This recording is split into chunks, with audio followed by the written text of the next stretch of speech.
Welcome to the Outer Realm with Michelle DeRoche and Amelia Pisano. Airing live on the United Public Radio Network, 105.3 FM in New Orleans.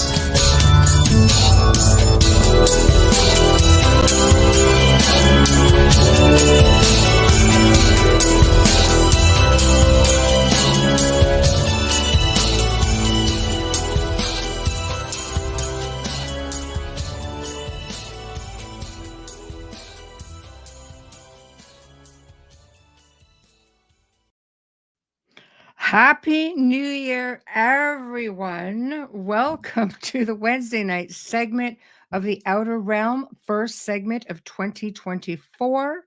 We're broadcasting live on the United Public Radio Network, UFO Paranormal Radio Network, 105.3 FM from the Gulf Coast and 107.7 FM from New Orleans. We are fully sponsored by the amazing people over at Folgers Coffee who are continuing their journey with us here into 2024. So thank you, Folgers. We appreciate you so much. You have no idea. We couldn't or wouldn't do it without you. Also, big thank you to Dr. Snick, Justin Snicker, aka the Sonic Surgeon, for his contribution of his time, his music, and the voice that you heard on their intro. And happy that he's on board for 2024. He's an award-winning composer of Halloween, horror, sci-fi, and dark wave electronic music, which can be found on all of your favorite streaming platforms. Also, Steve McGinnis, another sponsor of 2024, the artist behind our banners and logos here at the show. Check him out on Facebook and Instagram. Also specializes in the Halloween genre and does all sorts of fantastic commission pieces of any type. So tonight, of course, starting off 2024 right, we are welcoming for the very first time Jeanne Bassett, an animal communicator, pet medium, energy healing practitioner. She's also a shamanic practitioner. Her passion and her service to humanity is to help resolve physical, emotional, and behavioral issues for their companion animals. Say, I love that. And I know Bubbles wishes she could be here as well, but she's under the weather and, 'tis the season. And if you do suffer from migraines and such, it's never fun. So we're going to wait for our guest to come in. So I hope everybody had a really good New Year's. Nice to see you guys back here. Hey, Z-Sun. Hello, Janie. Wayne, where are you? There you are. Down for the count, but here you are. Yes, animal communication has always fascinated me as well, big time. There's just so much stuff that we like to know about our own pets. Because see, we do a lot of pet rescues, and we don't often know anything about their past. We don't know always where they come from. Sometimes the organizations have an idea. Sometimes people, they just don't. They don't tell you anything. They don't know anything. So you're left playing, guessing games and trying to figure it out. And it's really sad, especially if there's health issues or behavioral issues or things that make them nervous. So, we're really, really blessed to be able to have rescues. They're just such joys to have. They're just so sweet, and they're so often so grateful, and it takes a long time to socialize them at time. I had a dog. It took almost 10 months, and you couldn't even touch her. This Chihuahua, just not happy about being touched for 10 months. So it took us a bit of time to get used to that. So it would have been good to have somebody like Julie say, oh no, she doesn't like to be touched because, or, maybe she was manhandled, maybe she was dropped. Like you don't know. But yeah, we nicknamed her Cujo for a long time. That's true. I know. Hey, Ron, all the way from Scotland. How are you? Hey, Tamara. Janie. I know Amelia would love to be here. I know she would. Steve's working on pet portraits right now. Wow, funny that. Steve is working on pet portraits. So maybe you guys might want to check him out and get one of your favorite pet portraits done. That would be nice. We've lost Julie. She's here. No camera. Let's just bring her on board. Julie, you with us? Not yet? Okay. Bring her back. I'm sure she'll be back. Um, so anyway, yeah, pet portraits. But our little rescues are definitely the joy, of our lives. And I mean, I've been doing pet rescue personally for many, many years.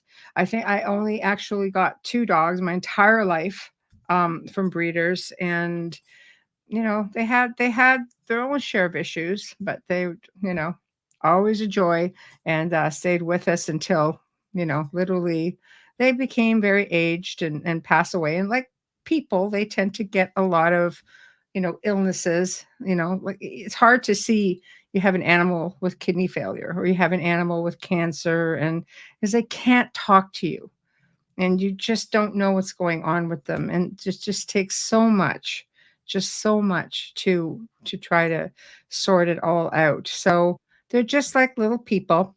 And our guest is back. Hi. How are About you? that. I was trying to stream to my Facebook business page, but Uh-oh. I can't figure it out. So, Oh, yeah, you should be able to just add it as you come in. It should give you the option up at the top right near where it says the live, I think. Over to the very right-hand side. uh, Yeah, give it a whirl. yeah, I don't think I can do it. Yeah, I don't know. Oh, no, not good. Well, you feel free to tinker. That's okay. Well, I'm afraid I'm going to kick myself out again. So, Oh, I'm sure you'll send me a link so that I can just post it in my business page. I absolutely, absolutely. In fact, what I can do for you right now is I will email you the live link, and you can post it to. I did do that, but I will do this again. So share, and this way people can get in chat right away if they want, and listen to you. So give me one second. People be patient with me. Okay, because I am here. Oh, well, there's Joe. Okay, so here it is, Julie. This is the live link right now, so you can. Awesome. Should be Thank okay. you so much. All right, hopefully all will go well. so, so Ron says he prefers the company of animals to people. They're more trustworthy. Probably not wrong on a whole lot of levels with that. Um, so people, feel free to chime in. Remember, we have 7 different chat rooms right now, and we can only go at a certain pace, and our guests can see your comments, so we will do our very best to um to get to people as it comes up. So Laura Lee, here you are. Hello. Familiar face, always nice. So I hope everyone had a great new year, and I know we've been looking for this. I have been sitting here trying to hook up with Julie to figure out what's going on with our own pets for a while, and everybody knows you always hear me be a harpy about my schedule, and it hadn't changed over Christmas where you thought it was going to get nice and quiet. That does not happen very often for me, but I'm still working on questions. But I got the pictures and some questions, so we're partway there. And the Hello, thing Lynn. is, you can ask more questions as we go along. So Oh, there's plenty of time. that's good. The questions will be pretty generic, I think, for the 3 girls because they're all rescues. They just have different situations, and then we have, one who's passed on, and so, it's always really hard. I was explaining to people earlier how it's very difficult when you're dealing with rescues because you just do not know their history. You don't know, where they come from, if they how much damage they've had, or maybe they just, maybe they were lost from their families, maybe they were given up. There's just so many different things. So sadly, happy new Year to all your viewers. Thank you very much, Ron. So let me know when you're ready to go. Julie. I'm ready. All right. So let's talk about humble beginnings, is where I usually like to start. And when did you realize you could communicate with animals? Probably when I was little, I had a dog that I considered my sister because we kind of grew up together. and I was an only child, and I could always sense the way she was feeling. And um, so I think I kind of knew then, but because, oh, it's just your imagination, or, that just, that's not real. So, like most people, I shut it off. Oh, And then in 2017, I had back surgery, and 2 weeks after that, I had a pulmonary embolism where I nearly died. oh my I goodness. decided I didn't want to go back to my stressful corporate job, although I did, because financial security. Of course. But while I was on my short-term disability, I ended up taking a course in a health coach course, Hmm. one in to be a transitional coach, and one in animal communication. And the animal communication one had also energy healing, so I could also heal the animals. And that just really lit me up. And I felt very passionate about that. Um, Yeah. It's so rewarding because they're just so innocent, They can't speak for themselves. They need someone like you to do it. and I enjoy being their voice. Oh, goodness. Do you have pets of your own? Yes, I have, well, one cat right now. I did have two, but they've both passed, Oh, and sorry. are now my guides, or some Right. of my guides. Interesting. So, how is it like living with your pet, knowing exactly what your pet is thinking, or pretty much how your pet is feeling, being able to communicate? Um, How does a pet feel about it? Cats are crafty. They're like ninjas. They don't like to know, or they don't like you to know. well, Rosie was very much um, like my soul cat. Oh, And so I was able to communicate with her very well. And, um, you know, she was like a 20-pound cat. I kept telling her we need to put her on a diet so that it would be better for her bones and her health. And she's saying, no, I'm pleasantly plump. I like my food. I will not go on a diet. Okay. well then. They have free will too, and she was perfectly happy. Um, Right, and right. then I had her son too, and he was a little monster, but you know, Aren't they all? Cats think they're royalty.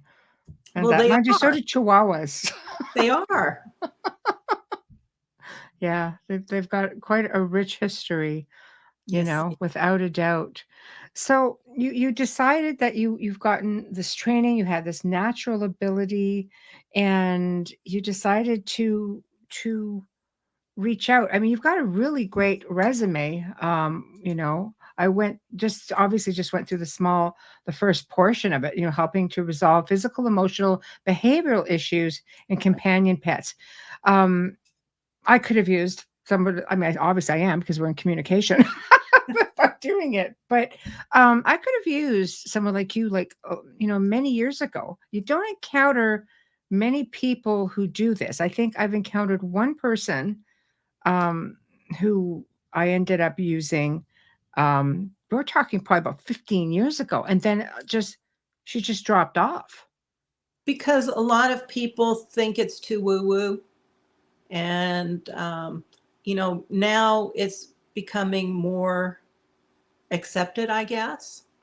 Right. Um, Right.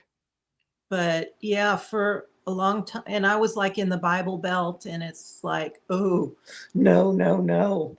Right. But even in the Bible, it says that we communicate with animals. I can't quote the right passage right now, but No, of it is course. stated in the Bible. Right. And do you think this is just a natural ability that people should be able to have? We all have this ability. Right.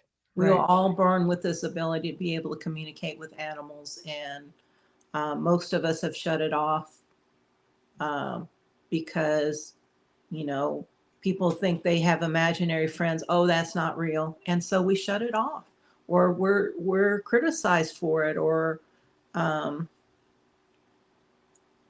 made fun of about it. And Right. so people shut it off, but everyone has this ability. Well, Laura Lee says Julie's an incredible animal communicator as well as a teacher and phenomenal shamanic practitioner. Of course, Laura Lee is not biased. That's why we love her. Of course not.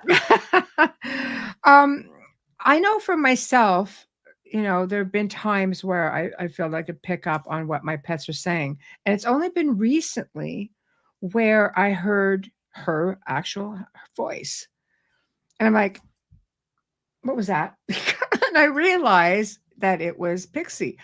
So I have to wonder, do you think maybe people are hearing them and are not really acknowledging it? Or is this just not tuning in because they don't think animals can actually communicate? A little of both. A lot of it is because we share so much energy with our pets Right. that it's hard to tell what's yours and what's theirs.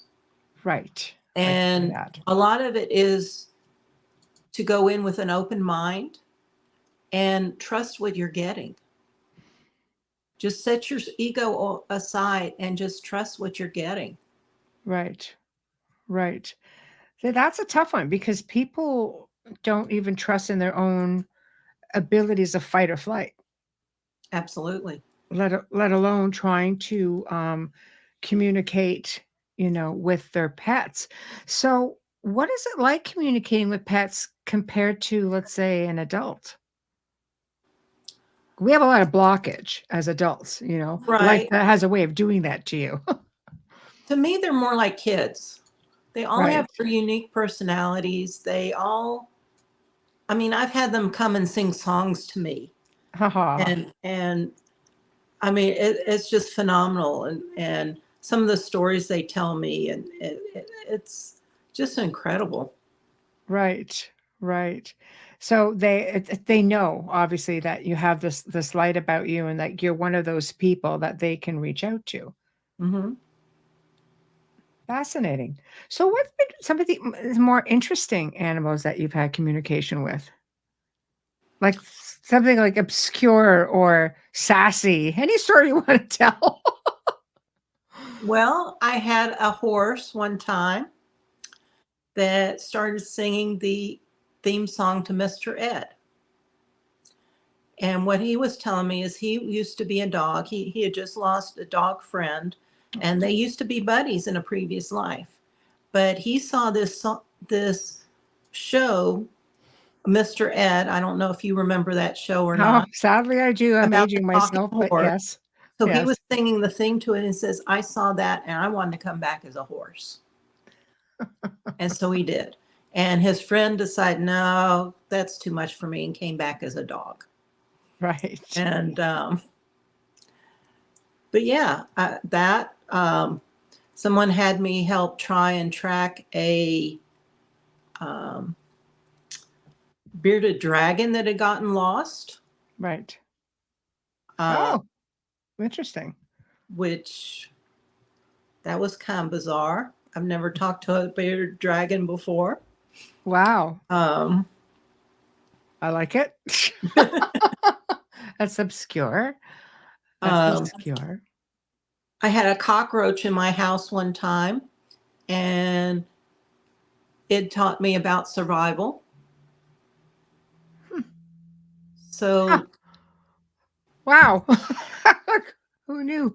But you don't think of it. Now we're getting onto like a different level with insects, So that's actually really interesting to me. So what did that feel like? Did it feel was this like a tiny little voice or did you actually hear this little guy loud and clear? well, my gifts are a little bit different than yours. Okay. I don't necessarily always hear them, Okay. but sometimes they'll download information into me, I or understand they'll that. send me pictures, Yep, I understand that. or yeah. So those are my main gifts as far as being able to communicate. Mhm. Most of the time we're sending pictures, or they're just downloading information to me. It sounds almost like an extraterrestrial. It's like seriously. you know, they do. They tend to give you downloads and images and And who knows, a cockroach might be an extraterrestrial. Who I've seen knows? Men in Black. Exactly. I know. um, Faye says, I think my cat understands what I'm saying better than I understand what she is meowing. Yeah, maybe. But hey, you need to get Roger on this. Faye is from Faye is and Roger are from Latino Psychic Visions, and Roger is um, very, very gifted individual as well. And if anybody didn't catch their show on Wednesdays, I believe it's 4 p.m. Central, 5 p.m. Eastern. Did I get that right, Faye? Pretty sure. Um, Ron says very often cats or dogs indoors would just stare at the wall, and it said that they can see spirits and probably of humans or animals themselves. Yes. Animals are very gifted. Yes, they are. And So, they understand a lot more of what you say than you think they do. Sometimes they're just kind of tuning it out because they don't like small talks as much. You know, when you go into, oh, what color's your bowl? Where do you like to sleep? It's like, right. they want to talk about stuff that's more meaningful to them. I think animals tend to be really deep on so many levels. I mean, if you follow the Buddhist way of life, they believe that animals can come back. I mean, we can all come back as animals, or we can come back as humans. We can incarnate on different planets. Have you ever had any animals communicate with you and say, "Hey, yeah, my name is Joe, and I used to live down the street as an adult, as a male man or I have whatever." had that, but one of the most profound things that I've gotten from a cat, it was a cat that had been feral in a previous life, and he goes, "Yeah, we all start off as feral.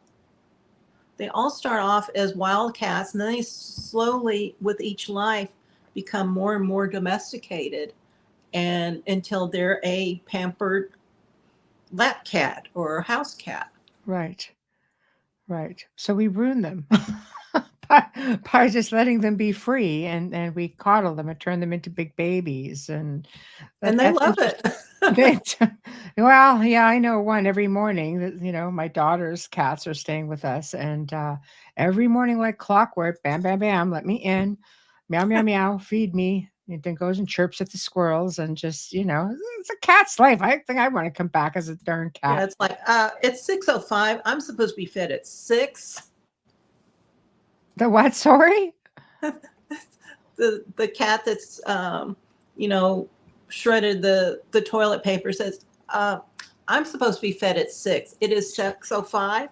It's not 6:10. It's not 6:05. It's 6 a.m. Right. It's like somebody's forgotten the schedule and attempted to Yep. sleep in, and we can't have that. So, Laura Lee says, "I hear the animals, and I even had in Julie's class, her stepmom's service dog even sent me the rest of the medication he's on." Oh, that's interesting. I love that though. In Egypt, cats are considered sacred, and so is cattle sacred in India. Yeah, agreed. Yes. Yes. Agreed. You know, so basically, people like myself come to you and try to work out problems with our animals. What's the most common thing about that people reach out to you for? Um, in cats, it's peeing outside the litter box, Really? and in dogs, it's um, probably aggressive behavior, or you know. Being too protective of their owners or their guardians. Right. I hate using the word owners, but their guardians. Right. Hmm. That's funny. With the cats, you For know. barking. Yeah, barking. Yeah. See, for me, it would be again with rescues. I guess because I'm affiliated with so many rescues as well, and individuals who own them or run them, and um, dealing with pets that have maybe come from. I know I had one that came from a puppy mill, Yeah. And it's really difficult to try to get their history. You don't always have it.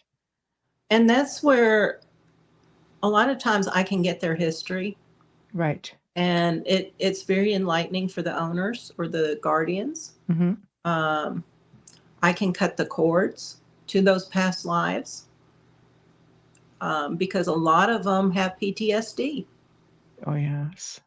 Yes. And so that is one of the ways I help traumatized animals heal their PTSD. Wow. Yeah, I don't think people think of animals being traumatized in that way. I mean, where it's ongoing. There's such a strong belief system. Even vets have made comments just to a couple of people I know that, oh no, this animal's not going to remember their life in 6 weeks. They're just going to focus on the now. And I'm like, no, I don't think that's the case because I've had dogs. Like I said, I had a dog for 10 months.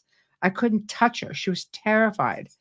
And it took 10 months to win her over. Well, with rescue dogs, it takes at least 3 months for them to settle in and figure out, oh, this is home. I'm not going anywhere. This is home. Right. So at least 3 months. Um, and sometimes with like loud noises, a lot of that's tied to a past life. I had this one German Shepherd that was a war dog and Really? had bombs going off. And so, of course, he was scared of all the noises, the Right. fireworks, the thunder. It just traumatized him each time. Right. He even got some like shrapnel or something in his ear. And so it was hard for him to hear. Oh my goodness. See, you don't think beyond like the past life. And because, I mean, some people don't believe it in their own past lives. So it's really hard to think outside the box that way. Here's a question for you, Faye. My sister's Norwegian forest cat will at random attack my leg when I visit my sister. I find it surprising and annoying at the same time because it hurts. Do you think the cat feels the need to protect my sister? Even though he would know, the cat would know Faye. What's the cat's name? Faye, chime in. What's the cat's name?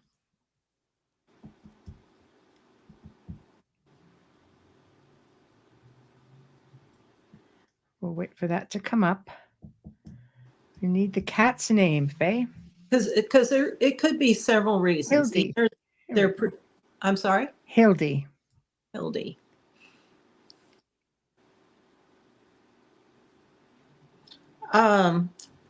What I was saying is it could be several reasons. Either they're trying to protect their owner, either they think it's fun and it's playtime. I'm just trying to tap into Hildy right now.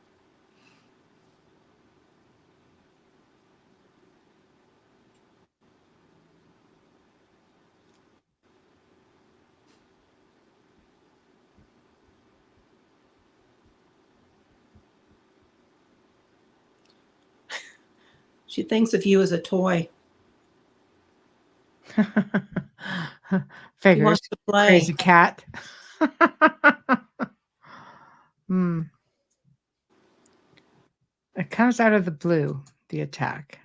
Yeah. Cats go to the beat of their own drum to start with, and I have actually known a couple of cats just like that. And I would think to myself, like, it's kind of like got a loose wire in there or something. It's like a short circuit. They are big cats. Yes, they are. Yeah, I had this one client one time that every time she sang, the cat would attack her. And it's like, she doesn't like your singing. All Of right. course, I didn't tell her that, but Right. the Right. cat said, no, she has a horrible voice. I don't want her to sing. Because, I mean, their hearing is so much better than ours that a loud noise reverberates in their ears, and it's painful for them sometimes. Right. Right. I can understand that. I can understand that. I think it comes down to, even small animals, I've got chihuahuas. I've had Dobermans, I've had huskies, I've had German shepherds. For the last few years, it's been chihuahuas, and they're 3 pounds. And you see a tall person coming in and trying to, you know, reprimand you, and all they see is this over top Yeah. of them, right? And then people wonder, well, why are they so aggressive? Well, if they're trying to protect their owner, or if they're trying to, maybe they're just frightened in general, so they're going to react that way. And I think we don't think of things like that. Try just being on the floor with them and seeing the world from how they see it, Hmm. right? Yeah. And a lot of times, you know, the smaller animals don't like to be picked up. No, sweetie. Mama's trying to work. Oh, that's okay. We don't mind animals on the show. Well, she's knocking over my camera. Oh, My that makes camera. it a bit harder. It's because she wants her little claim to fame. Absolutely. But where was I going with this? Um, They don't like to be picked up, small animals. oh, yeah, because, they've got free will just like we do. And here Right, we're picking them up, and they're saying, no, I don't want to be picked up. right, And right, so sometimes it's very frustrating for them when they're being picked up all the time. right. Yeah, well, chihuahuas in this house are SOL then because they get picked up. But they seem to like it. They look Yeah, some forward to like this. it, some They have like it. rituals.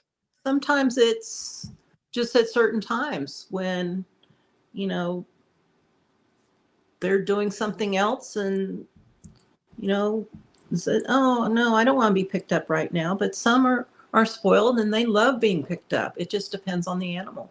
Right, They all have right, free will. right. And now you find, like, when you're dealing with new pet parents, have you ever had new pet parents come to you and say, okay, I want to know right off the bat what my pet wants from me and how I can be the best pet parent to my pet? I think most of my clients are ones that have issues Oh, um, that they've been going on for a while or something, and it's like, we've been to the trainer, we've done all we can do. We're kind of at a loss. right, Um, I've done a lot of pet mediumship when people have lost a pet, right. um, and seeing if they're going to reincarnate and come back to them, and what's that going to look like. I've done a lot of that too.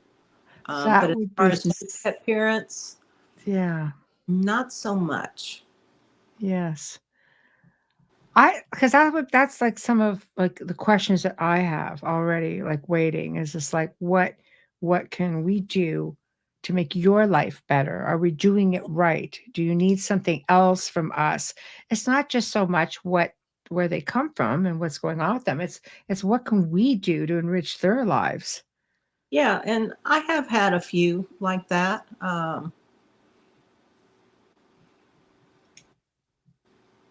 But yeah, I mean, Yeah, I mean, that's just us. I don't think people always think about stuff like that because I think if it's there's something about our energy or something about us that our pets are just, I mean, come on, you can't there are people out there that you wouldn't be able to live with. You, that's you true. know, and the pets just have no darn choice. It's like, well, I've adopted you, I've paid for you, I've taken you in, you're mine. Love me, darn it, because I love you. And that doesn't even count like pets who are being abused. But I think people who love their pet, people come to you, love their pets, obviously, and Right. want to make it work. But sometimes you can't even live with another individual. And then here you have this pet who's thinking, I can't stand you.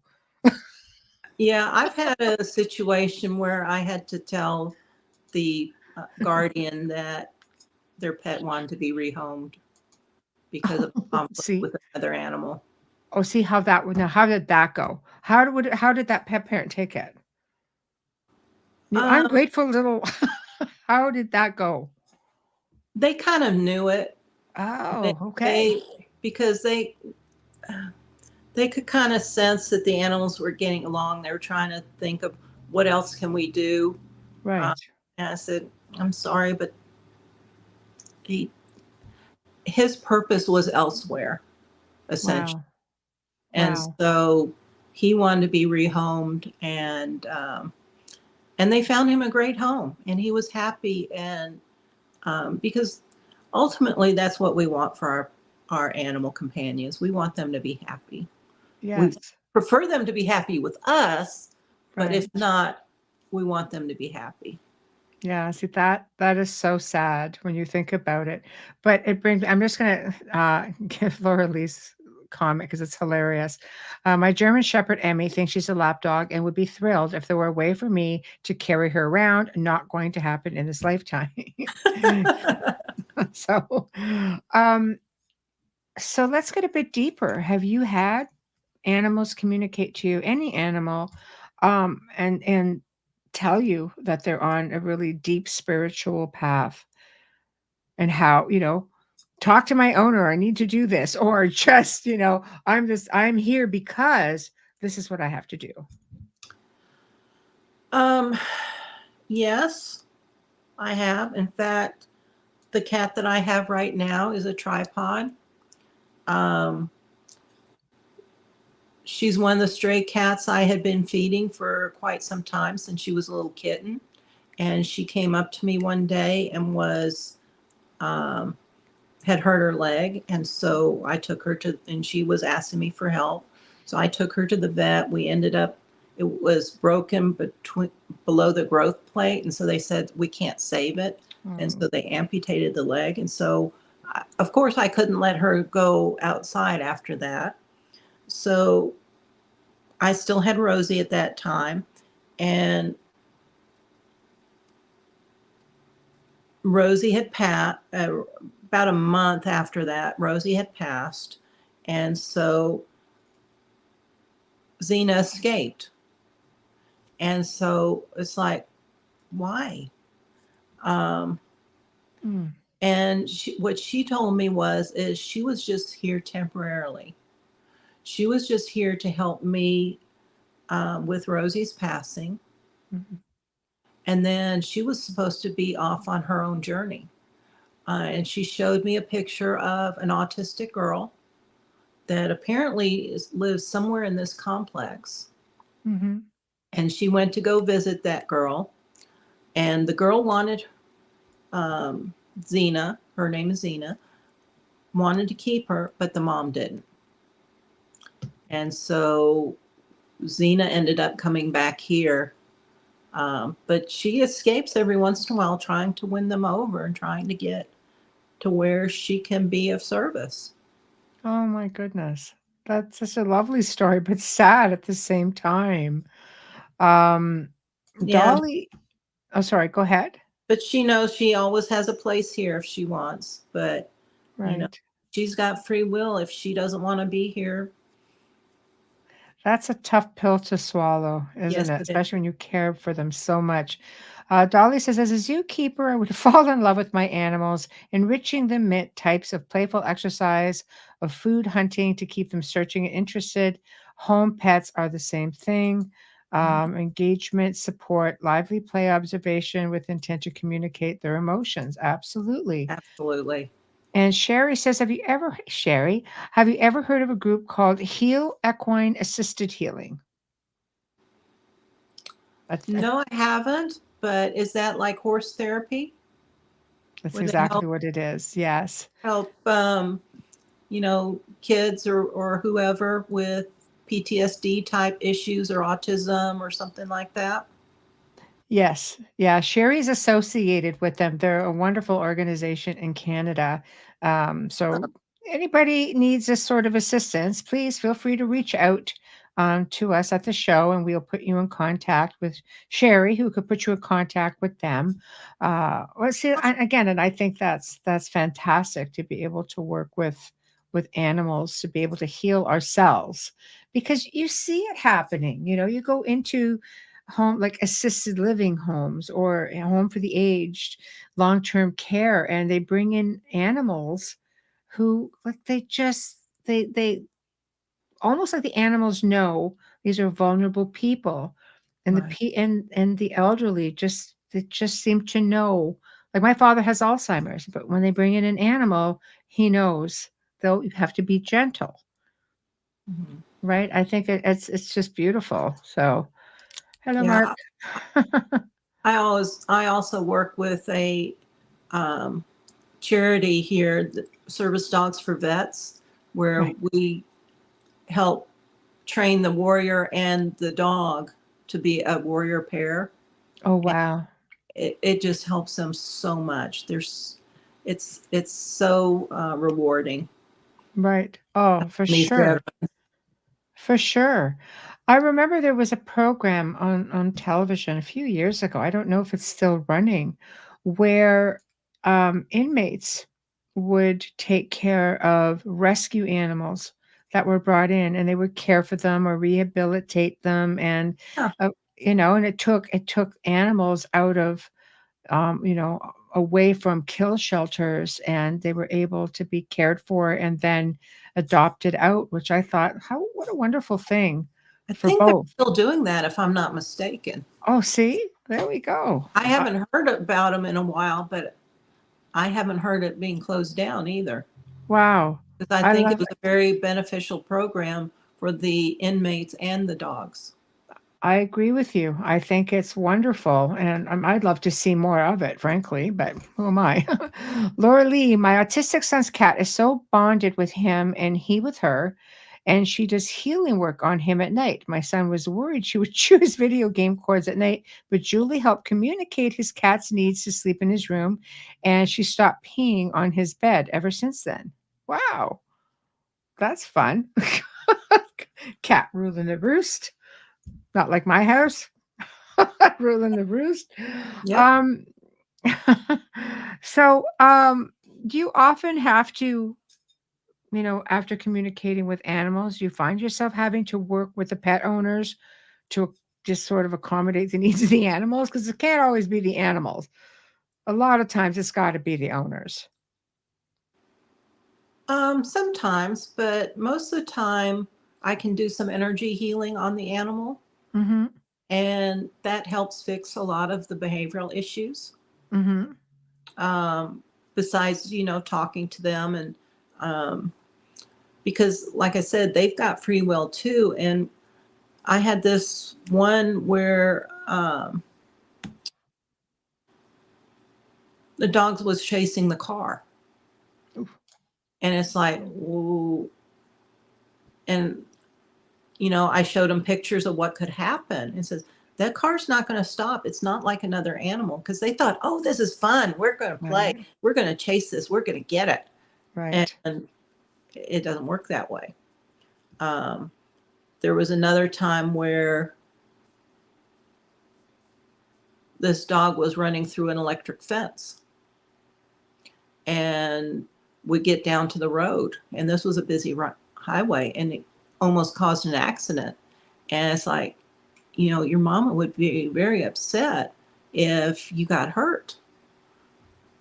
Um, and I showed him a picture of what could happen, the car's crushing his bones and stuff like that. Sent him a picture of his mama, crying as he was being taken away in a car. And I said, you don't want to leave your mama, do you? He goes, no. And says, I didn't understand. And it's like, Oh, she wants to keep you safe. And if you keep going through that fence, she's not going to be able to keep you safe. And so she's going to have to give you up.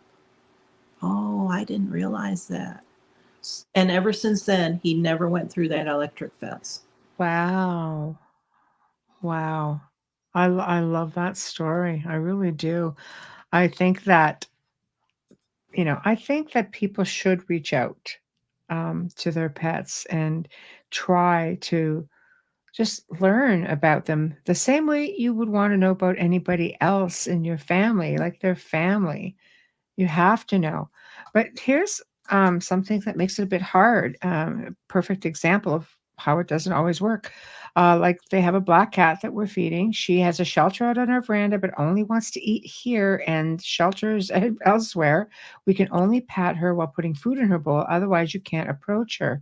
So I could see that would be difficult to gauge. You just have the healthy respect. Like we have a possum outside.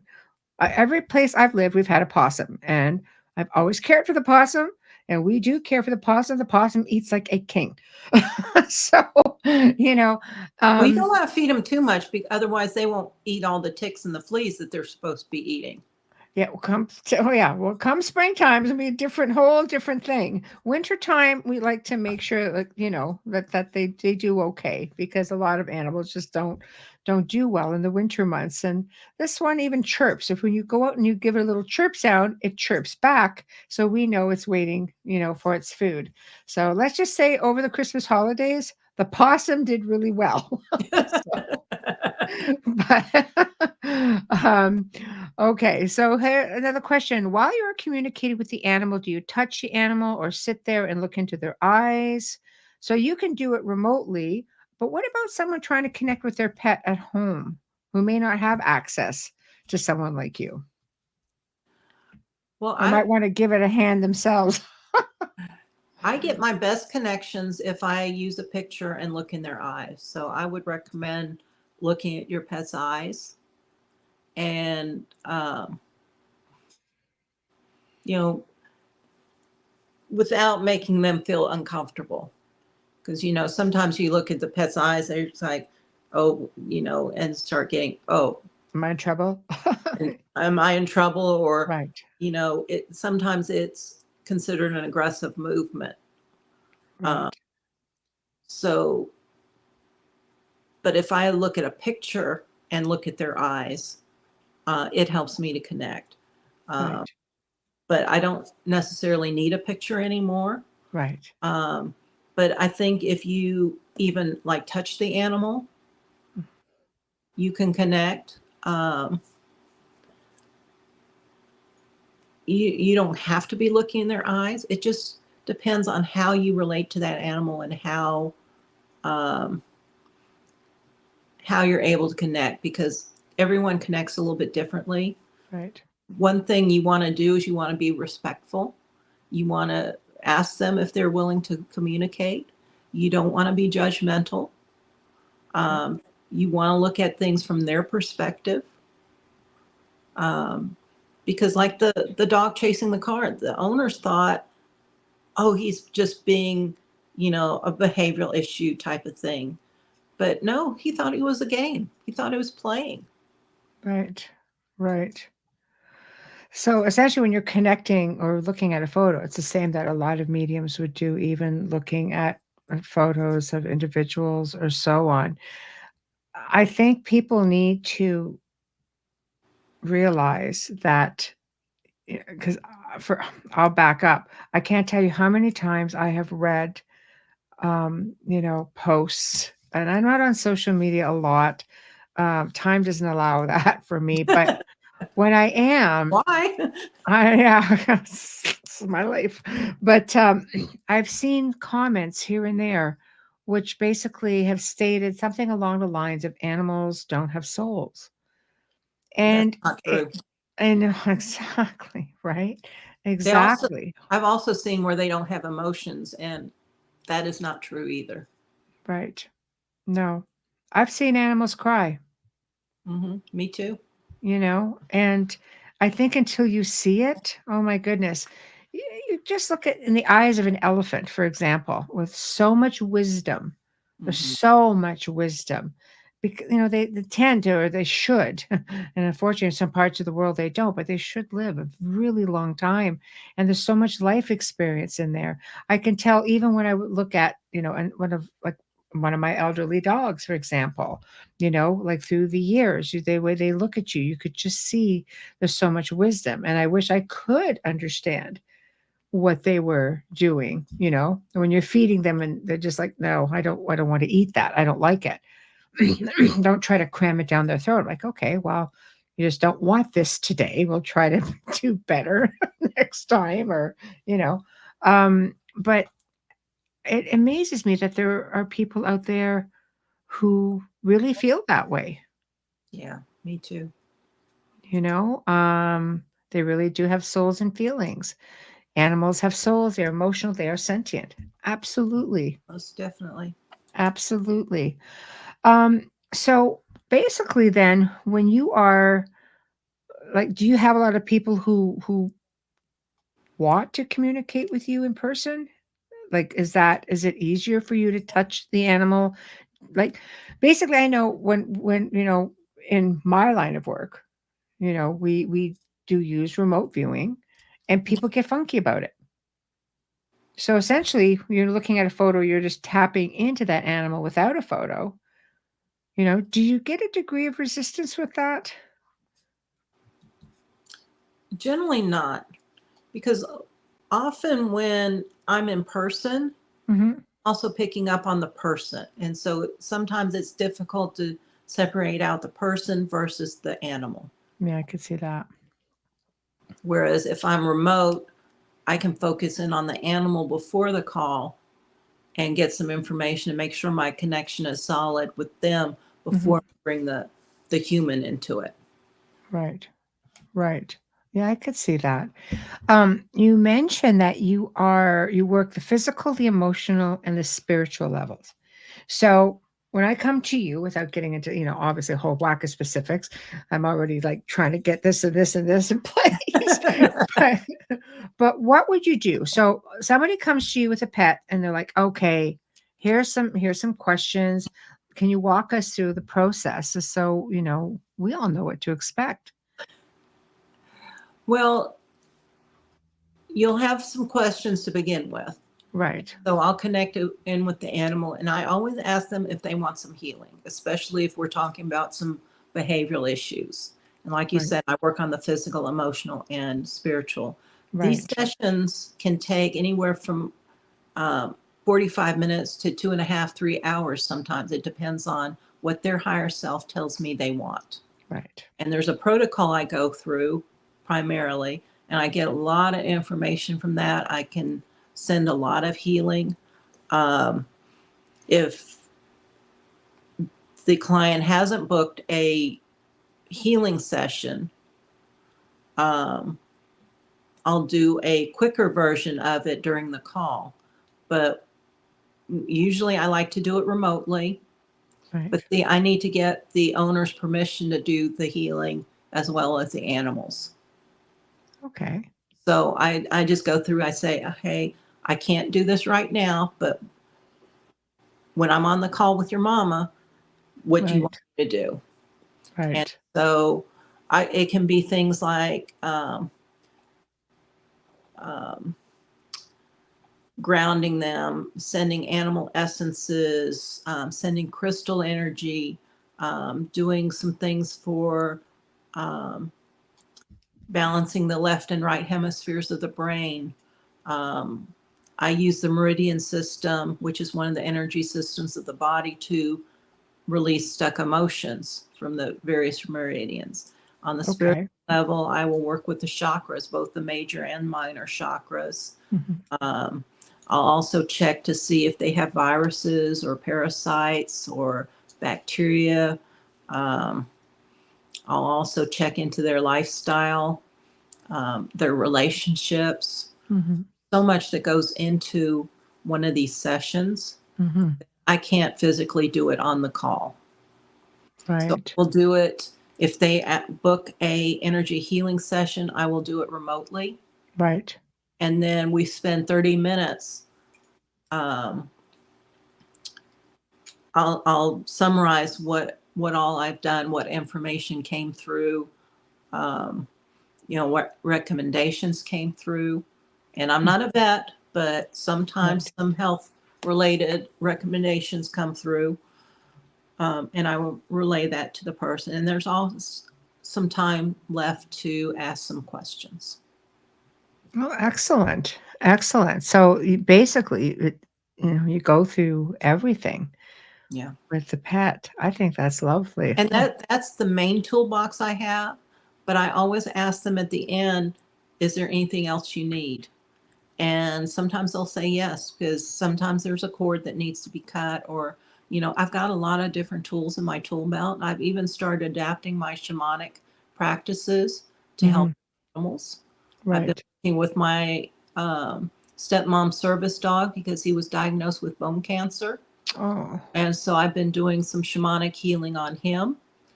right. And I've already extended that um, they estimated he would only last for 2 months. He's Mhm. already lasted for 6 months, and Wow. I can relieve his pain.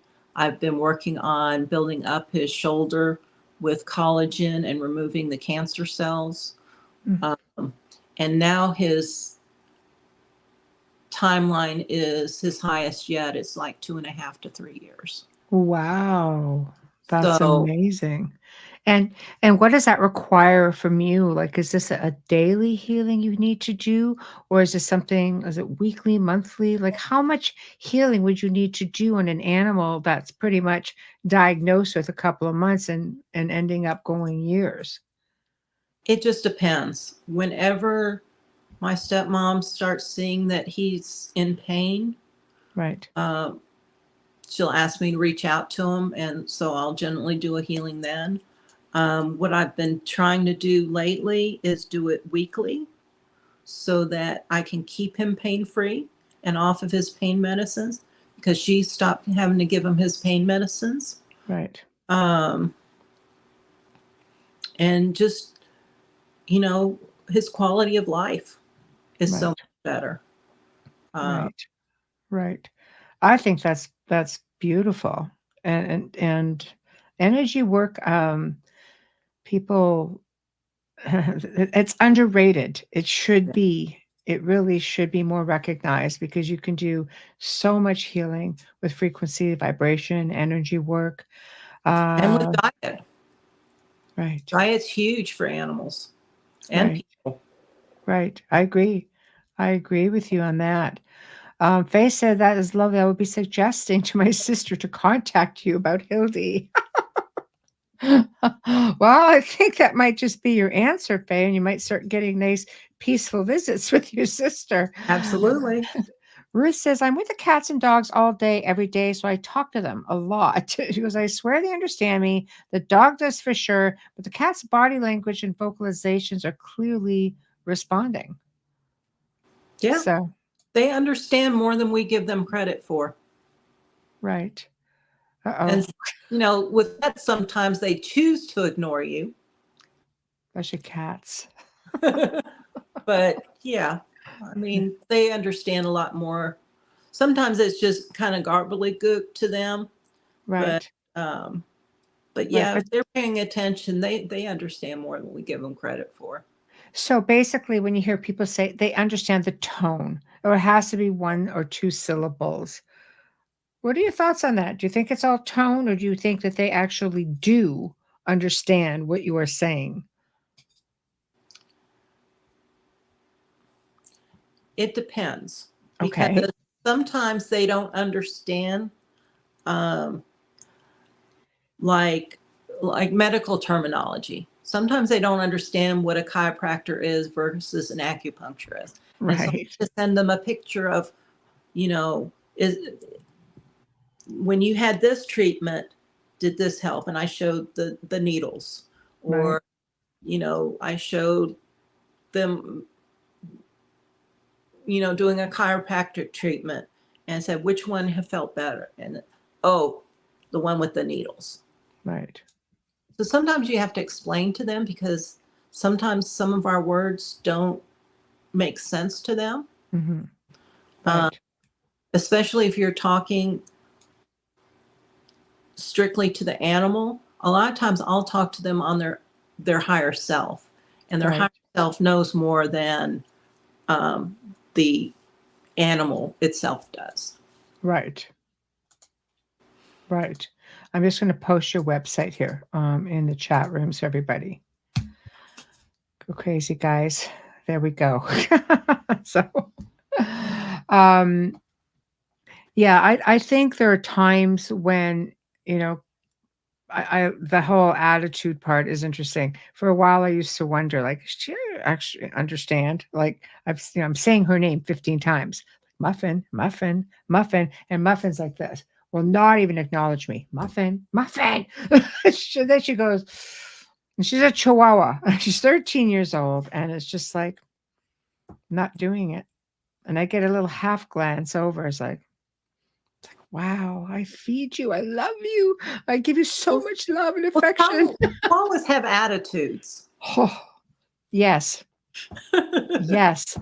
I've had many. I've And had so many do cats. chihuahuas. Cats generally have attitudes too. Yes. Yes. Cats are notorious for it. I've had Bengals, and Bengals are honestly, my first Bengal was just a dream, but he died of some crazy Bengal thing after just 2 years old, very unexpectedly, just like that. Oh, And so yeah, sorry. it happens. My sister actually knew somebody who had a Bengal, and the same thing happened like within weeks, and he just passed away. And apparently, this can happen with Bengals. There's no rhyme or reason. They just, that's it. He had a seizure or something. First time done. That was that. Mm. And the other one, there's just something that's not right with him, and he's now living with my son and daughter-in-law, and his little litter mates used to pluck off all of his whiskers. That might have had something to do with his anxiety. Yeah, that might.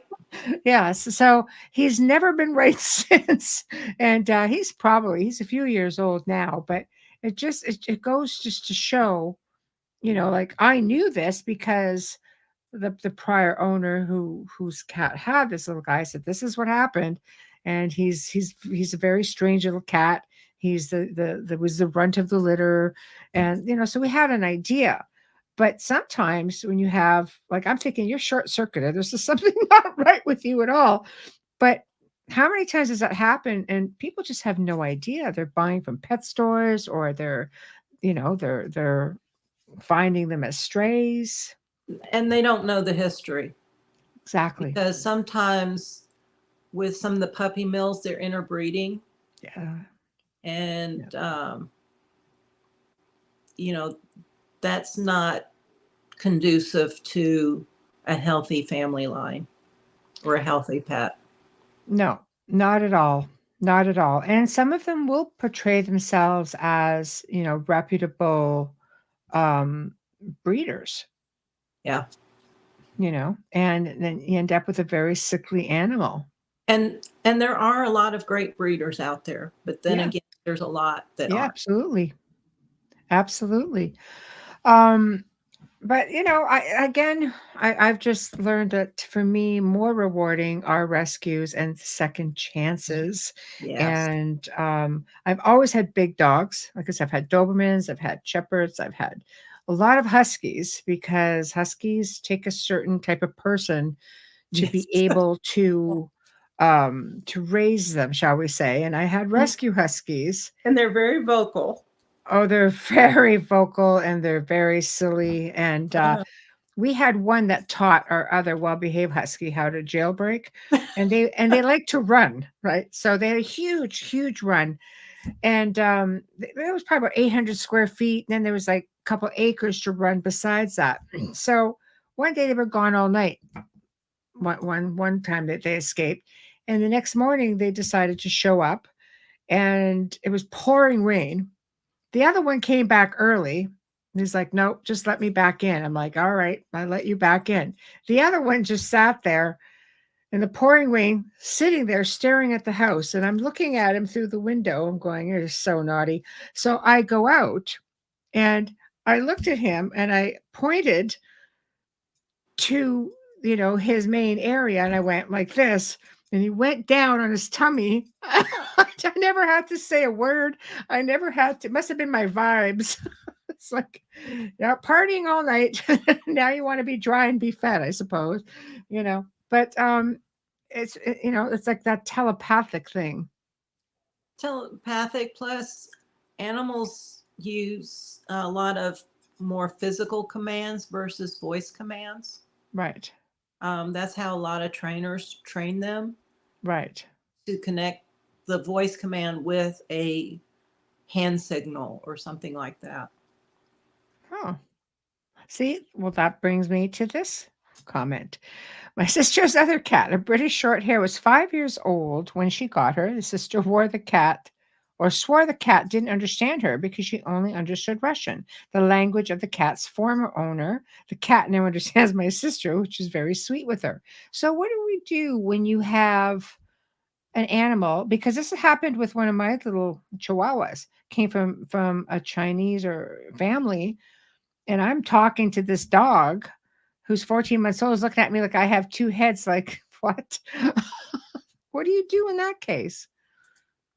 You basically have to retrain them. You have to show hand signals, like slapping your knee for come, um, using like this for stop, Right. things like that, to try and help them to learn the new language. Right. And have you been able to intervene that way by communicating with them? Is there anything that can speed up that process, so to speak? I've never had the opportunity to work on a case like that. Okay. All of my clients have been English speaking and had dogs that were raised in English speaking environment. Right. Okay. Well, you might, because I'm sure one of ours still, mind you, she's been with us probably now as much time as she was with her prior family, but it was a real struggle at that point. The retraining process was very, very hard. Um, Laura Lee, my cats are so sweet. They've never bitten or scratched, but they've been raised since birth with dogs. Mind you, my son's cat and how we initially met Julie told Drew that she loves us, but she wouldn't miss it if our dog Emmy wasn't there. Uh-oh. Yeah. That can be hard. That can be hard. We can speak more than one language. So can animals. Oh, I don't doubt that. I think we just all have to jive with the same language at the same time. So, but I do believe in the language of love and perseverance. And Eventually. also, if you connect with their higher self generally knows more than one language. Right. Right. I agree with that. A lot of Dolly, it is telepathy and showing pictures and things like that. right. Okay, so does that go back to, people will say dogs are colorblind? Think because if you're showing them pictures, I mean, I don't know, my animals watch television and they're fully into it. So, you know, They have more limited color range than humans do, right, but they do see some colors. right, right. Have you ever had parents who have had sessions with you and realized that, you know what, this isn't for me? Like, have they gone on to maybe find other homes? Not just because it's what the pet wants, but because, you know, like, I don't imagine a parent would do too well to hear, like, no, I don't like you. I don't like these habits of yours. I don't like what you feed me.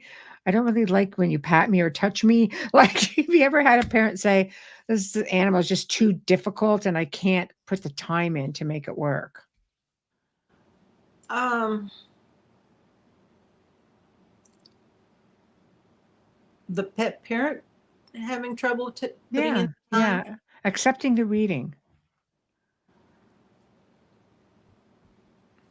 I've never run across that. Oh, good. That's Um, good. the birds I have talked with have been very animated, silly, fun. I had this one that had two birds in different cages, and she wanted to know whether she could put them in the same cage. And it was like, yes, but they want the larger cage. And she did, and they were fine. She was so worried that they would not get along or whatever, but they were fine. They wanted it. It's like about time. Wow, that's funny. I've had parrots. I used to do parrot rescue, and I could rear little babies from eggs, and if I Oh, had to, and very rewarding. People don't realize how animated birds are, but they're also very cuddly, more cuddlier, like they're cuddlier, more cuddly. Am I saying that right? I'm being French right now. Sorry.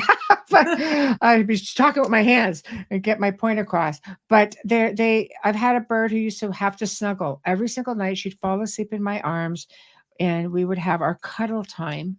yeah. And they're just little angels. Yeah, birds need a lot of attention. Yes. And I had a cockatiel and a cherry-headed conure at one point. Right. Um, Cockatiels are sweet. I've had them as well. yeah. They're so sweet. But I see that to me would be interesting to communicate with them because their longevity, with the bigger the bird, the bigger the lifespan.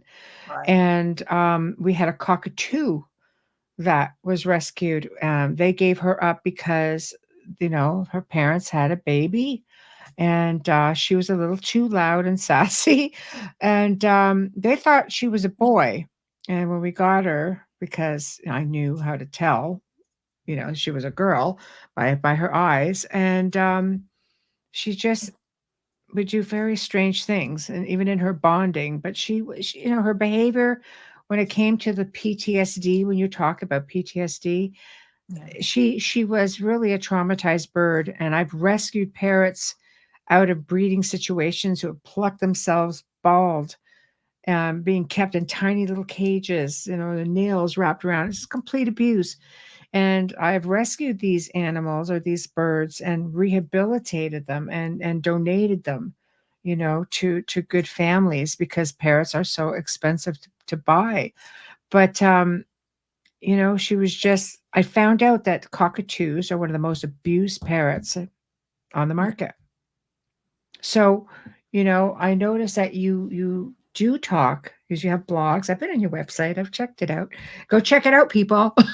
And you do talk a lot about like you have a good article on the PTSD and how to deal with that. And it's not just for dogs and cats. Yeah. Any animal can be abused and have Yeah. PTSD. Yeah, And exactly. sometimes they bring it from a previous life. It's not necessarily this life. Yeah. No, exactly. And pets with children, that's where it gets really difficult. Have you had to say to people, that is this people don't always want to hear anything derogatory about their kids or their pets. But when you come into a situation where you just can't put them together because they haven't taught the child to be respectful towards a pet, for example, or wonder why the pet is lashing out at the child. Have you run into that and had any issues even with that? Fortunately, no. Ooh, very lucky. Um, but I would think that in a situation like that, the pet might want to be rehomed. Right. Yeah. I I would agree. Our children were always taught to be very, very respectful of animals. I was taught that way. We've always had animals. I think it enriches your life and it gives children a very healthy respect for how to treat animals. Right. Faye says, have you ever communicated with an animal you just couldn't like? Is there such a thing? I don't know that I've gotten a animal that I didn't like. Oh, okay. I like all animals. Yeah. Yeah, I like to think I'm an animal lover too, but you just get some, when you have a cat who just looks at you and decides, no, I'm just going to barf up this burr ball right here in front of you so you can step in it, or I'm just going to poop over here because I feel like it. Just a salty animal. I think a snake might be one of those that I would keep my distance from, but I've never really spoken to a snake. That might be interesting. Spoken to a cockroach, though. Yeah. How bad could it be? Snakes are said to be, a representation of knowledge. So maybe they would educate you on a lot of different things. Well, they're also a symbol of transformation or healing because they shed their skin. Right? When I was getting, after my separation from my husband, I was in an apartment. One day I came home from running some errands or something, and Right. there's a huge, huge cottonmouth snake on my welcome mat. Wow. Okay. And I actually had talked to a snake. I've forgotten about this, but I was getting ready to move to South Carolina. Right. And that was a symbol for me that I was on the right path. Right. And that I should go for it. But it's like, I'm not going up into the snake. Wow. And kids were getting ready to get off of school, so I had to call the apartment office because it wasn't moving. Wow. So the snake was just taking up residence. Could you not just say to him, hey, why are you here? Well, I did, and it's like, it had a message for me. And I said, okay, well, I got the message. Can you go back to the lake? Oh, Because there boy. was a lake in our apartment complex, and Right. Right. it wasn't listening. The snake just didn't care. Boy, oh boy. That would be difficult when you just have, that sort of a situation and they know you're scared of them, so they're just gonna, push their little scaly weight around. Yeah, So absolutely. But I mean, this snake was taller than or longer than I was. oh, yeah, crazy. That's crazy. I mean, not that you didn't fear it for the good reason. Snakes on average, not everybody, feels like snakes and spiders as pets, or you see one, I just automatically instinctively want to sidestep and keep going. We're going to do a really quick station and sponsor ID. So for those of you just tuning in, this is the Outer Realm, and we are sitting with Julie Bassett. We are talking about animal communication. We are talking about pet mediumship, shamanism, spirituality, how pet owners can connect with their pets to find out if not just what they're doing or what they want from you, but how you can be a better pet owner. At least that's how I see it. So we're broadcasting live on United Public Radio Network, UFO Paranormal Radio Network, 105.3 FM on the Gulf Coast, 107.7 FM in New Orleans, and of course, Roku TV. So for those of you guys who are in chat room, please note there are 7 different chat rooms, and we are watching you file in from a superhighway into one lane. So be patient. The guests can see the comments. Big thank you to Folgers Coffee for sponsoring our show this evening and every evening. We appreciate you so very much. Big thank you to Justin Snicker, aka Dr. Snick, the Sonic Surgeon, award-winning composer of Halloween, horror, sci-fi, electronic music, which can be found on all of your favorite musical streaming platforms. Also, big thank you to Steve McGinnis, the artist behind all of our banners and logos here at the show. Check him out on Instagram and Facebook. And by the way, he does do amazing pet artwork, so he can paint your pet. And while we're on the topic of pets, I thought that would be important to bring up. So anyway, we are back.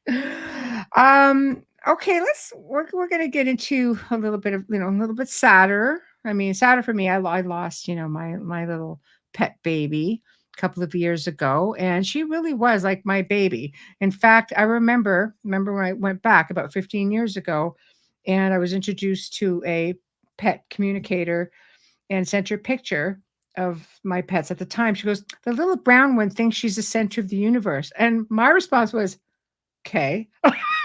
Yes, there was a problem with that. She was like my little, almost like she thought she was human. But, so what's the most, I mean, it's tragic when we lose our fur babies. It really is. So you're asked to communicate with them. What is that like for you? Like, do you find that really emotional? Because I know I would find that just really heart wrenching to be doing that on a regular basis.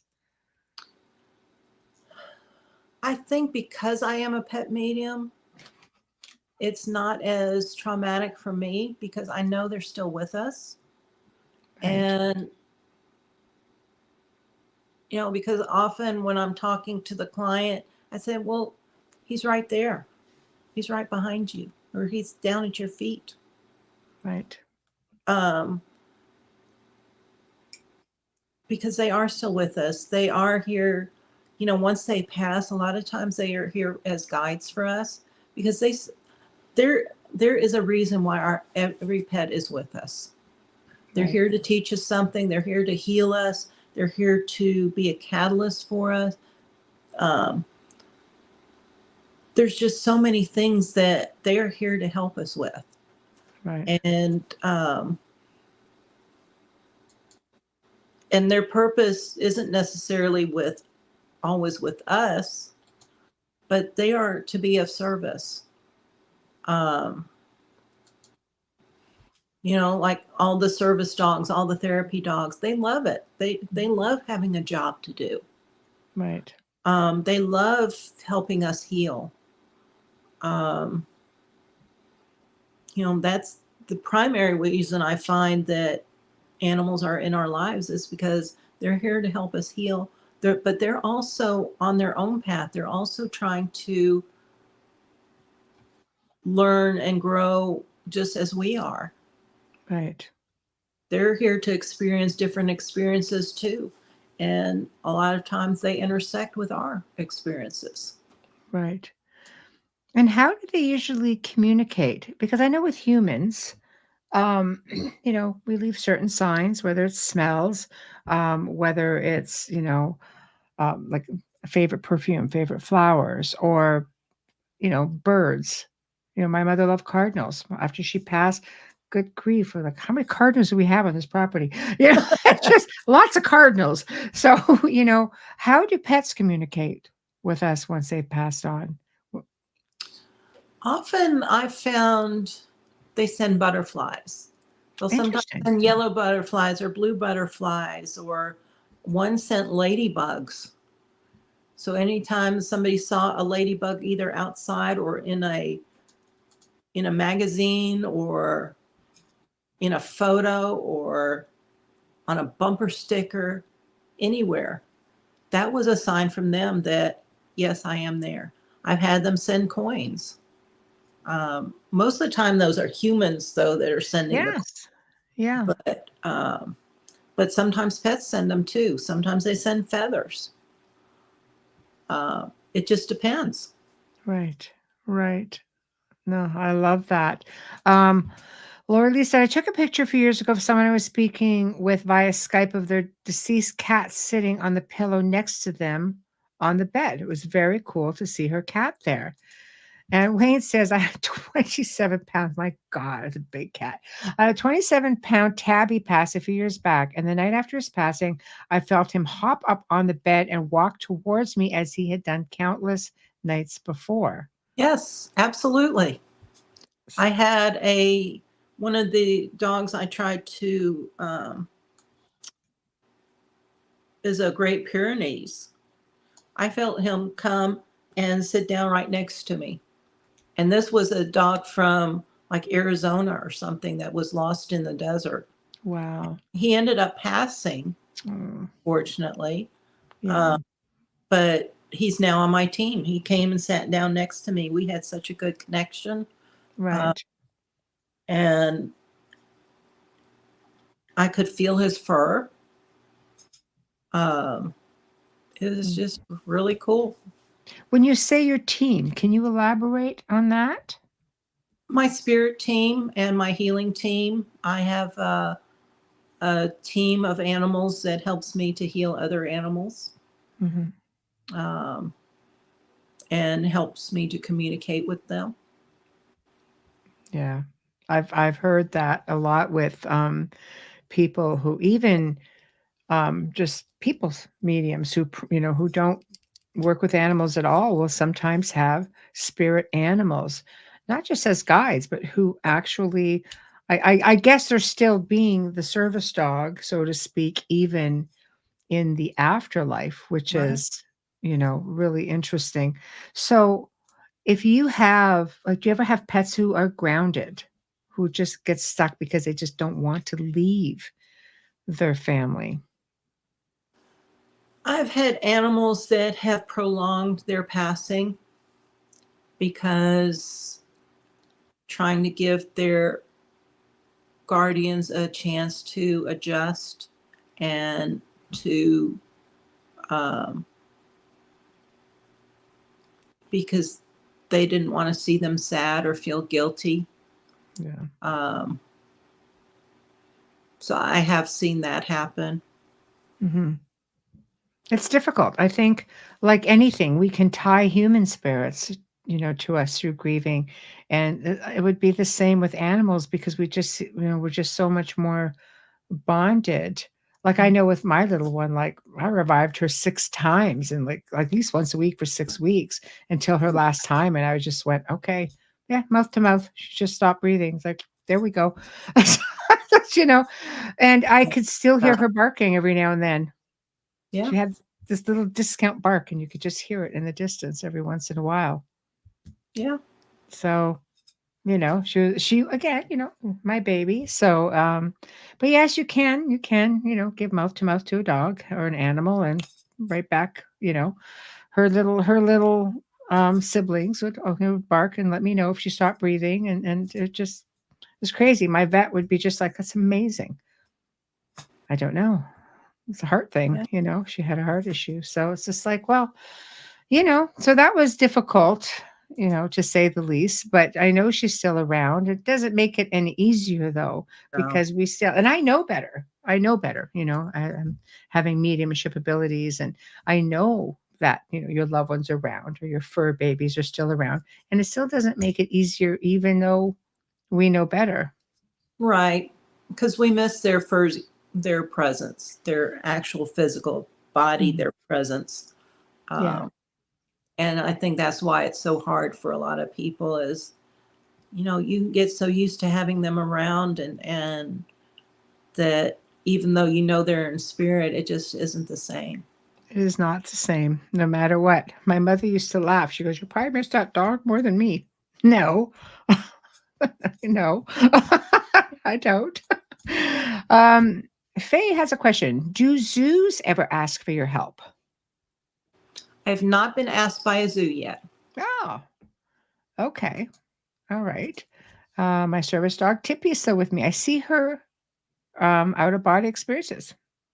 Or is that when you're having an OBE, or when she would OBE? Interesting.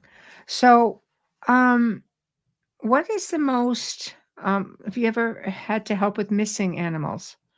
Mhm. What has been that Those are like? very hard to do, Okay. because I get a lot of the ones that end up being passed, um, and that is very difficult. But there are, and animals travel, and so trying to track where they are is often very difficult. I Right, do not really care for doing lost animal cases, but I will. right, But they're always on the move, so I cannot guarantee results.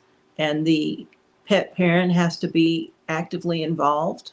right, Um, but there are different reasons why pets leave, and there are different reasons why pets don't come back. right, Um, right. What about those who just get lost? For example, I don't know, example, you're camping, you bring your pet, or you're visiting somewhere, you're at a rest stop for a half an hour and animal just goes wandering, like animals wander. Have you ever been able to reunite families with lost animals? I have on some occasions. Hmm. Um, there was one where a horse got missing Wow, and they horse. were looking in the wrong place. Wow. So I told them, no, it's over here because I do map dowsing, so I can try and track it with a map and a pendulum. I love that. Um, and just asking questions. Did you cross this street? Did you go this way? Did you go north, south, whatever? And, Right. and I said, no, it's on the other side. And so they went and looked on the other side, and there's the horse. Wow, crazy. I was going to say it's not easy to lose a horse. I think that's a pretty big animal. Wow. But I've had dogs return. I've had some cats return. Um, Is it just from reasoning with the animal? Like, when you're tapping and looking at a photo and the animal's just off on a, like my huskies used to do, because huskies are known runners. They will run for bloody days and miles.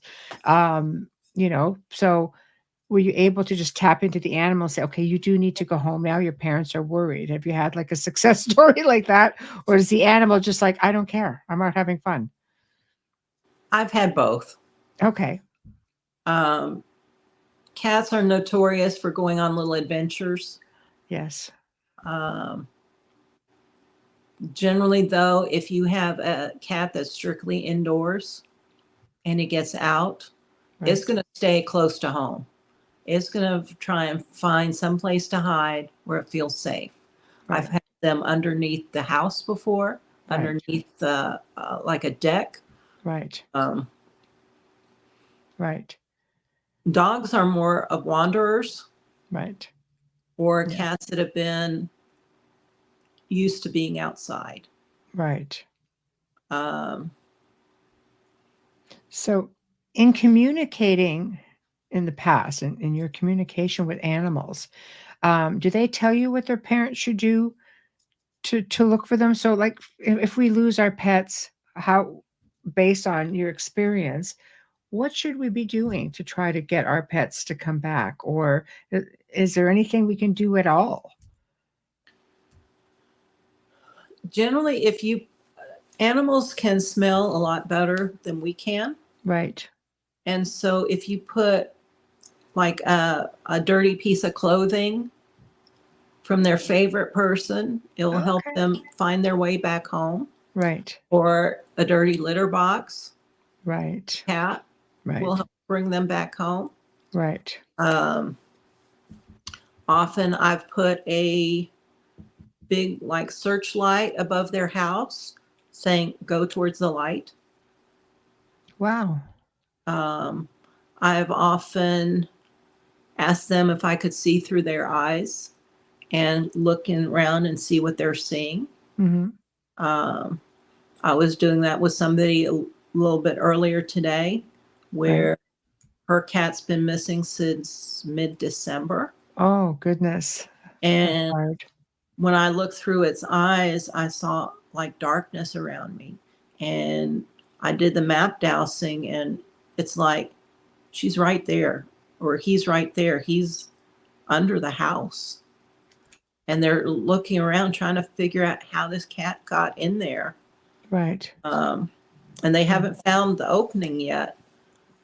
But So is the cat lost? Like it just can't find its way out, or is it just playing it's hard to scary get? because it hasn't ever been outside before. And Okay. so cats are very set in their ways, Right. do not like change. And Right. so this cat got out, and it's like, oh shit. Sorry. That's okay. It's fine. It's not one of the worst words that have ever been said. But it's Right. like, what am I doing out here? It's like, I'm scared. I'm going to go hide. Oh. Oh. And so it found a way underneath the house. There must have been a little hole. I've got the area because there's like a deck in the back, And then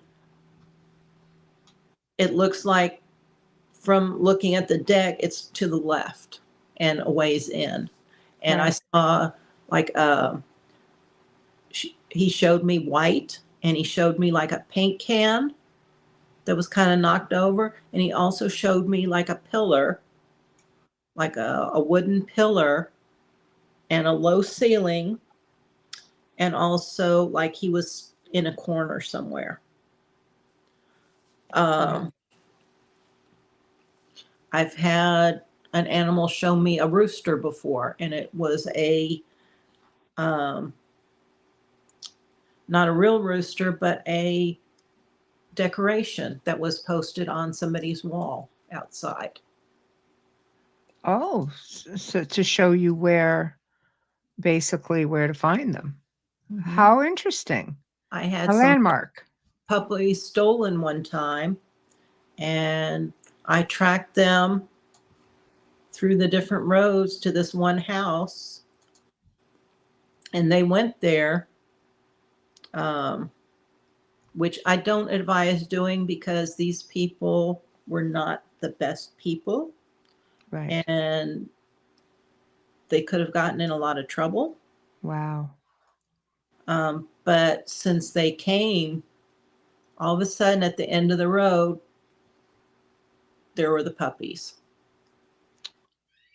Oh, So they knew that they had been caught, and so they went and put the puppies where they would be found. wow. They were fortunate. They were fortunate, the animals. I had a cat that was locked in a neighbor's apartment one time, Right. and they were able to get the cat back. Right. Right. It's sad. It's a whole other world out there. And you've really given us all a lot of food for thought. Myself, certainly. And I'm excited because I know I'm going to get to have you read my fur babies. And, my biggest thing again is, okay, are we doing everything right for you? Because they're, coming from other situations, and it's not always about, what we want to learn about them. It's about what, they want from us also. So we're slowly heading into towards the end of the show. So how can people find you? We have your website going. I put it up in the stream. Do you have anything going on? Is there anything you want to promote for yourself? Please feel free to do that. Well, I probably will be doing another beginner animal communication course, probably Ooh, sometime in February, I would think, because I do it like every couple of months, every 3 months, 2 months, 3 months, somewhere like that. So okay. I'm starting to think about doing that. I have a Facebook business page which has all my shamanic stuff on it as well. Beautiful. I haven't updated my website yet with my shamanism, but my Facebook page is facebook.com/Jeanne Bassett, animal communicator. Okay. And I've got an Instagram too that has both, and it's at Julie Jeanne Bassett, and JEANNE. Excellent. Well, all of your links are in the show description, so people can go in there and just click on them. And Laura Lee said it was awesome. I took the course with Julie, so oh yeah. So people will definitely be able to find you there. And thank you so much for coming on. I mean, you're the first show of 2024 for the Outer Realm, and I know Amelia, who's under the weather, wishes she could be here because her dog's got all kinds of things going on too. So you may hear from her also, but it definitely was enlightening. I love to know what it's like from the other end. I'm the pet parent, and I've worked with so many individuals that I've never really stopped to think about what it's like communicating with these amazing little beings that have spirits who are larger than life, and just enrich our lives so much. Absolutely. you know so well, chiming in, great show, fascinating topic, great guest, great show. Thank you guys. Keep chiming in. So thank you. And I will be in touch with all the links that you need. And of course, I am getting there, I promise. Not a problem. Oh no, it is for Everything us. in divine timing.